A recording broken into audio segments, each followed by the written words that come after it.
What's up, everybody? It is over the weekend, and everything is looking pretty good in the tanks and everything going on. But I wanted to take a minute to kind of go over what's going on and what the plans are. I talk a lot about plans in the videos, and it's just kind of scattered here and there, salt and peppered in. What we're looking to do ultimately in the very near future, within the next probably month or two, is to get our Celestial Pearl Danios bred, the Cherry Barbs bred. We want to reduce the amount of angelfish that we have and get a regular steady breeding pair of angels as well. We want to keep, which will most likely be two sets. There's a gold marble and there's a pearl scale that we have, and then there's also two other pearl scales that I haven't really matured yet, so I'm thinking that we're probably going to hang on to them because they're smaller. But for the most part, I think we're going to end up selling off a couple of the other pairs of angels. We have like 3 pairs total besides the pearl scale and the gold marble, so we'll probably be looking to get rid of them, only because we don't really have the space to have 3 sets of angels breeding right now because we have so many different fish. And there are people that will specialize in doing just one type of fish, where they'd have every single tank set up for just angels, which is great. And I know that angels are a popular fish, but there's also a lot of fish keepers that do breed angels and raise angels, and they're usually pretty readily available no matter what style or size you want. So we're going to have a couple, obviously, just for the purpose of breeding them out and making sure that we have them, and we're continuing the line of the pearl scales, especially the albino pearl scale that we have. But aside from that, there's really not much more to be done with the angels. And we got those on how many months ago now? And it's not that we don't want angels, but we've come to a realization that we have too many fish and too little room, not enough room for them all. To have several breeding pairs of angels, you would need several empty tanks at all times, and that's not something that we're going to be able to have. One pair with one breeding or one spawn at a time we can handle, but to do 4 pairs with 4 spawns, there's just not going to be enough room. So sadly, that's the decision we've had to come to. But it'll give somebody else in the hobby a great chance to get a breeding pair of angelfish, so they can try their hand at breeding it and spawning them and seeing how well they can do.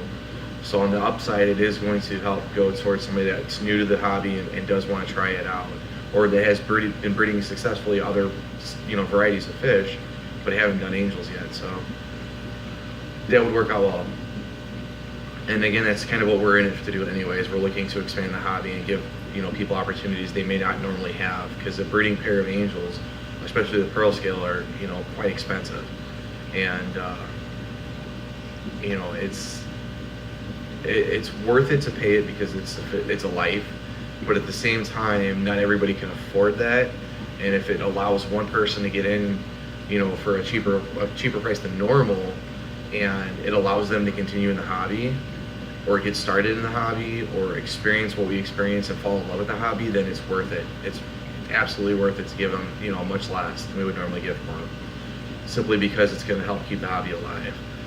So there's those plans. Again, Celestial Pearl Danios, the Cherry Barbs, Guppies are already in full force. You've seen that. They're breeding out, and hopefully that tank will take off within the next probably 6 months or so. But with the crash, it set everything back quite a bit. We were looking really, really good, and then everything fell apart. So we're starting over from scratch with them. But again, we're only going to have like 1 pair of angels breeding at a time. There's also the shrimp that we have going on. There's currently now 4 tanks of shrimp, and that's going to probably double within the next month or so. So stay tuned to look forward to that, because we are not going to get more cherries. We have the amount of cherries that we want right now. We have 4 successful colonies going of cherries, 1 also of the Bloody Marys. So there's technically 5 shrimp tanks altogether, but we will have a different variety of shrimp coming in as well, and we'll have 3 or 4 tanks of that as well. So that's in the near future. The 40 gallon is being worked on currently.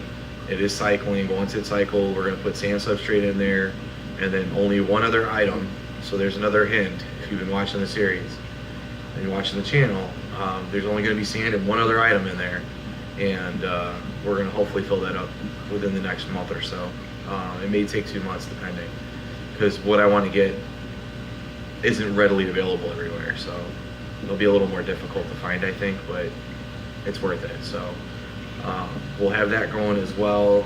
We have currently like 4 20-gallon tanks that are cycling, along with a 10-gallon tank that's cycling, and we have another 10 that we need to clean out and get up and running to have that cycling as well. That should be in the pretty near future. So basically it's, plus we have the other 55 as well. The 55 we've discussed, it's possible we're going to end up doing the koi swordtails in there simply because we have so many of them already.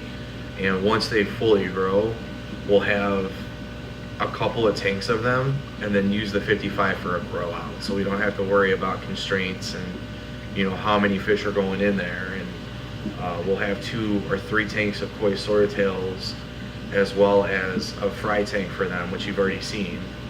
The tank that the fry are in now is going to be their fry tank. And then we're going to have the 55 as a grow out.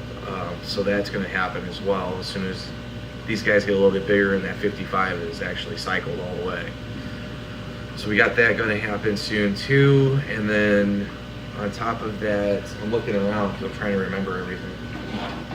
So 1, 2, 3 20s there. We got another 20 that we're going to use for something as well. And I believe they're going to be used for the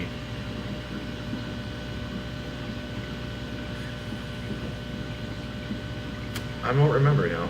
I'll have to think about that for a second and get back to it. Jess has some plans that she wants to do. I know the particular breed of fish that she wants to put in there do not eat their eggs.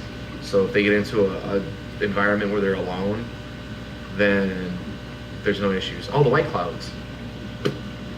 White clouds are going to start getting bred too. But they're going to probably go in, well, they are going to go into another 20-gallon tank. And then as they spawn and lay their eggs, they're just going to be left in the tank, because white clouds, fortunately enough, are not known for eating their fry or their eggs. So as long as there's enough coverage on the bottom, they'll be good to go. So the white clouds are going to be separated out soon too. And this is all hopefully again going to happen within the next probably 5 weeks or so, maybe 6. So a month and a half. But that's kind of where we're headed at. And I didn't know that some people are going to disagree with that. And some people might agree with it, and others are going to question why we're doing what we're doing. And part of the reason is the koi swordtails out here aren't super readily available. You can't go to any fish stores and find them. You have to get them from breeders. I've never once seen koi swordtails at any of our fish stores that we go to. And it would be a great way to get more of them introduced into the hobby so that people that are around here that are local will have more access to them. Because they're beautiful fish, and people generally navigate towards swordtails anyways just because of their colors. I mean, red velvet swordtails are beautiful, and then they got the cream swordtails that are beautiful, and I mean, they're just really, really pretty fish. And then the fact that the males get the swords on them makes them look even better.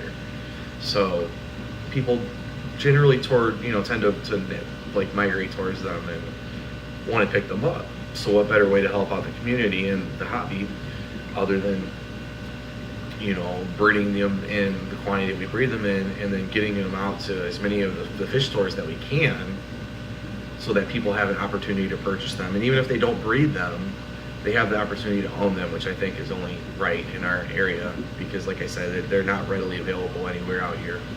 And again, I've had people already on here that have requested that we have some, send them some as well, which won't be a problem once we get everything set up the way we need it to be set up, and distribute those out won't be an issue.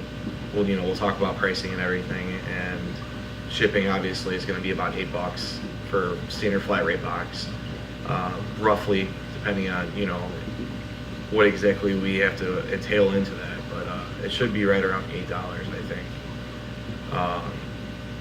Try to get it out as cheap as we can, but the problem with that is we're only going to be able to put between 3 to 5 fish in there at a time, and that's all I really want to sell to any one person at a time, because I think that realistically that would be enough. I mean, chances are you're going to have at least 1 male out of that batch and 1 female out of that batch to get your own colony going if that's what you're looking for.